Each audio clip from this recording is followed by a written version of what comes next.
या बातमीचे प्रस्तुतकर्ता आहे आंबे क्लिनिकल लॅबोरेटरी। वरुड शहरात अत्याधुनिक मशीनने सुसज्ज लॅब म्हणजेच आंबे क्लिनिकल लॅब। यांचा पत्ता आहे महात्मा फुले नगर, बंदे हॉस्पिटल समोर, वरुड। महाराष्ट्राचे माजी कृषी मंत्री हर्षवर्धनदादा देशमुख तथा शिवशिक्षण संस्थेचे अध्यक्ष हर्षवर्धनदादा देशमुख यांचा येत्या 13 जूनला वाढदिवस आहे। सर, मोठ्या आनंद उत्साहाने या कार्यक्रमाचं आयोजन होणार आहे। भव्य दिव्य कार्यक्रमाचं आयोजन सुद्धा हर्षवर्धन देशमुख मित्रमंडळ परिवाराच्या वतीने करण्यात येत आहे। याच कार्यक्रमाला आदरणीय श्री नितीनजी गडकरी साहेबांसुद्धा उपस्थित राहणार आहे, सोबतच सुप्रियाताई सुळे यांचीसुद्धा उपस्थित राहणार आहे। सर, मोठा कार्यक्रम आहे। एक आदरणीय भैयासाहेबांचं नाव संपूर्ण मतदारसंघात आजही आदराने घेतलं जाते।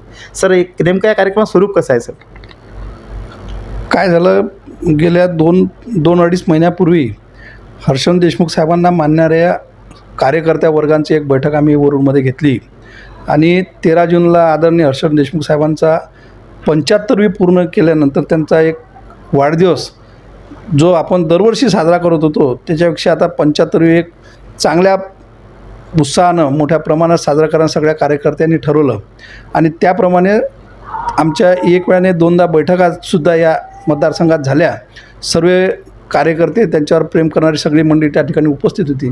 सर्वांनी मिळून एक चांगला कार्यक्रम त्या ठिकाणी आपल्या वरुडमध्ये श्रद्धा सेलिब्रेशन हॉलमध्ये पुसला रोडवर या ठिकाणी 13 जूनला सकाळी 11 वाजता आयोजित केला आहे। त्या ठिकाणी कार्यक्रमाला आवर्जून आदरणीय नितीनजी गडकरी साहेब, आदरणीय सुप्रियाताई सुळे, आपल्या मतदारसंघाचे खासदार अमरभाऊ काळे, काँग्रेसचे अमरावतीचे खासदार बळवंतराव वानखडे आणि कार्यक्रमाला अध्यक्ष म्हणून या राज्याचे माजी गृहमंत्री अनिलजी देशमुख साहेब आणि तसेच आपल्या वरुडवर विशेष लक्ष करून राहणारे आता नुकतेच विदर्भ साहित्य संघाचे अध्यक्ष झाले आदरणीय गिरीशजी गांधी साहेब ह्या ते सुद्धा त्या कार्यक्रमाला उपस्थित राहणार आहे। अनेक मंडळी त्या ठिकाणी उपस्थित राहतीलच आणि अशा परिस्थितीत एक चांगला कार्यक्रम त्या ठिकाणी उत्साहानं 13 तारखेला आपण साजरा करणार आहोत। या तालुक्यातली सगळी मंडळी जवळपास तिथे पक्षभेद न ठेवता, कुठलंही राजकारण न ठेवता सगळ्यात मंडळी त्यांच्यावर प्रेम करणारी, कारण आदरणीय भैयासाहेबांचे सगळ्यांसोबतच संबंध होते आणि सगळ्यासोबत संबंध राहताना त्यांची काम करण्याची जी पद्धत होती त्याप्रमाणे त्यांना मानणारा वर्ग या